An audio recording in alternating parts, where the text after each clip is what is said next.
Hi, Wilma from Freyja's daughter, and I am currently doing a couple of courses with the Tarot Readers Academy, which I am enjoying immensely. And the one that I am in the process of working through at the moment is the Rock Your Tarot Business with Liz Worth. And I thought it would be cool, given that she had a couple of questions at the end of each of her sessions. She had breakout questions that I've been filling out. So I thought I would, do a YouTube video, given that I'm in this whole tarot business situation, and it's been now a year. I've done a couple of business courses that I will talk about in another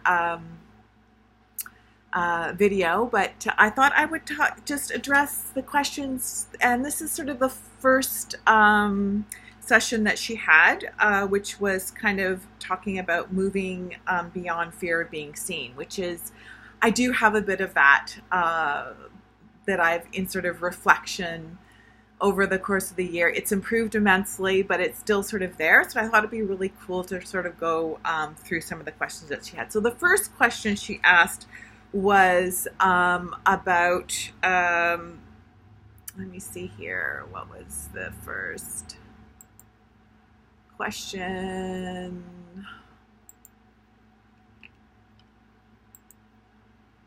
Okay, so what do you believe tarot can and can't do? Which is awesome.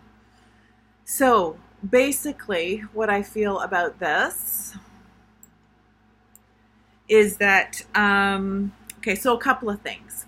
So I think for me, tarot is really about providing insight and understanding. I think that is that is really my reading approach for people, is that it provides not only insight and understanding in a current situation that they're in, but also insight and understanding around, how are they going to kind of move forward in whatever difficulties and challenge. Because for me, I do get clients who come who sort of, they're just curious around tarot and may not necessarily have anything that is a challenge in their life that is offering them. But I find that those don't tend to make the best readings. I mean, they're fine, and I certainly am happy to provide them. But for me, the most profound and significant aspect of tarot is when someone is coming in a situation that is difficult and challenging, and they're really stuck. And I think tarot and Lenormand, because I'm also in the process of incorporating that into the stuff that my tarot readings as well, is offering really good, clear, insight, suggestions, options, opportunities. So for me, that is the big one. It provides a snapshot in time. I think it does that very, very well. And it can give them an understanding of the current situation, the energies that are surrounding a situation. And another big, huge one is providing support and encouragement. What it can't do, I don't think that tarot is about telling anyone what they should do at all. I think it's about, again, providing options. So it's not about saying absolutes or definitive answers, or this is absolutely the same way. And I certainly would never want to disempower someone by suggesting otherwise. I think that it's, it's not about sort of reading other people's third parties' minds in that sense, although I think there's a lot of clients who want that. They want you to do that. I tend to try and sort of redirect that question back to the focus being on the client. And because for me, tarot is really, to me, psychology is really completely and utterly interwoven in the readings that I do. So my whole approach to tarot to begin with is from a tarot counseling perspective. So it's about empowering, it's about directing the questions to that person and for them to understand themselves and their situation motivations. So the second question that she asked was, what expectations can you set for your clients? So I had to think about this one. So, okay, so for me, what I came up with was this. I would like them to have a focused intent for the reading. So I really want them to come with sort of, what do I want to know, right? Again, like I said in the first question, although I will do sort of these sort of general readings with people who just are, I want to see what this is about. I find it tends to be better when someone has an impulse, an intention. And it's because, one, they're sending that energy into the cards as they pull them, and that's what comes out.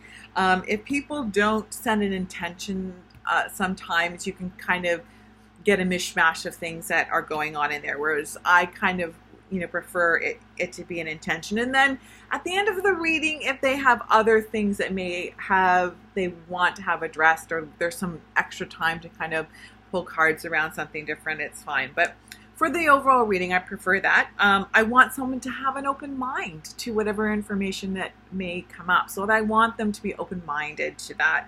I want them to have a willingness to engage in the process. So I have had clients who sit there stone-faced and don't say boo.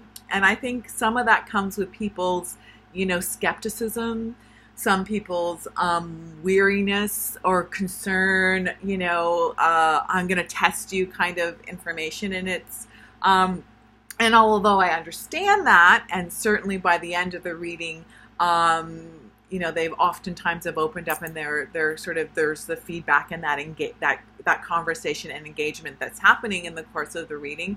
I think that it is, again, it just tends to be a better reading overall if people are just open and willing to engage from the beginning.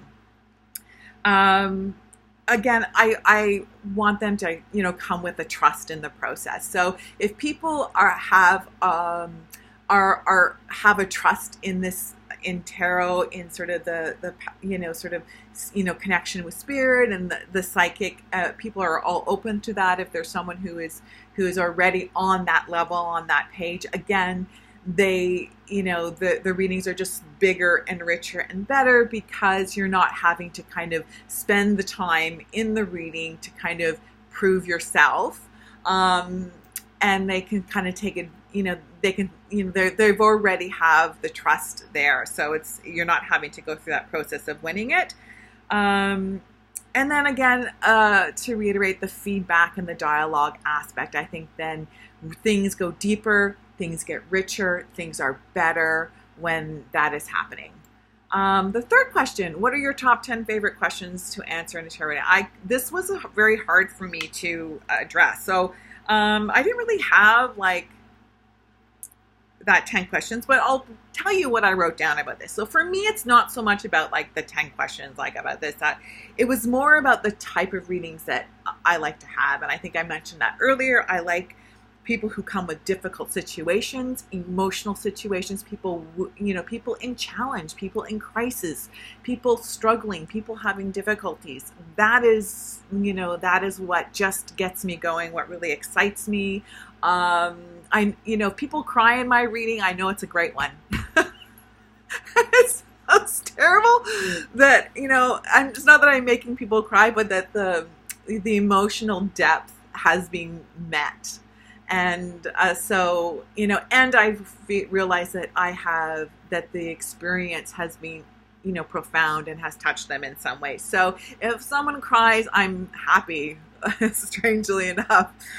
So situations and indecision, if they come with indecision around something, I think that is, I love that, because then it's an opportunity to explore that a little bit deeper and to get to the grain and the heart of the matter, and to kind of uncover,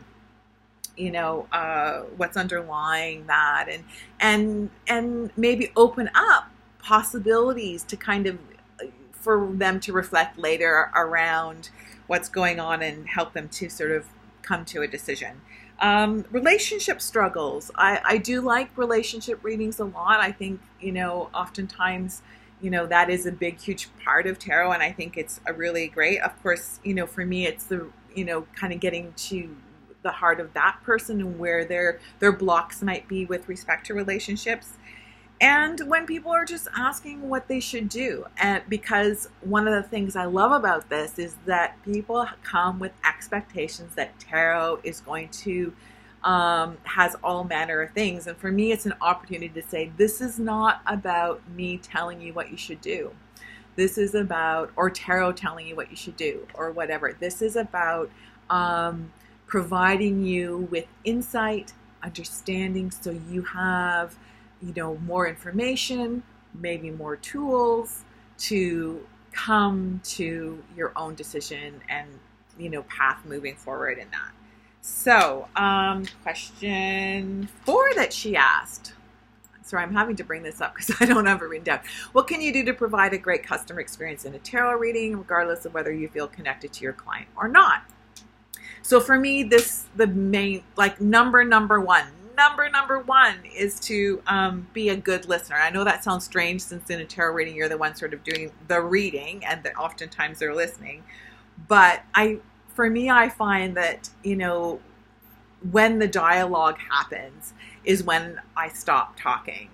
So then I'm doing the listening, and then I'm, really kind of, doing that therapy, counseling piece. For me, the big thing is ascertaining the heart of the situation. So people will come with a question, but really there's something deeper that's underlying that. And so, what I think makes me good, and what makes a good reading is when I can kind of peel the layers of the onion and get to what is really at issue here. And that's when things really happen for someone. So addressing the real issue, huge one is acceptance. So for me, complete and utter acceptance of that person for who they are, where they're at that time, no judgment on my part whatsoever, making sure that this at my table is a safe space. And there's going to be, I don't flinch. Doesn't matter what comes out, nothing. I suspend any of my judgment at all. I'm approaching this person with loving kindness and radical acceptance. So the other piece is the open communication piece, which is huge. So I'm willing to have the difficult conversations. I'm someone who has been through my own mental health challenges in life, someone who has been very, has explored a lot in the world, has done, kind of risque things in the past and the behavior. So nothing shocks me. There's not a single thing. I have no problem talking about sex.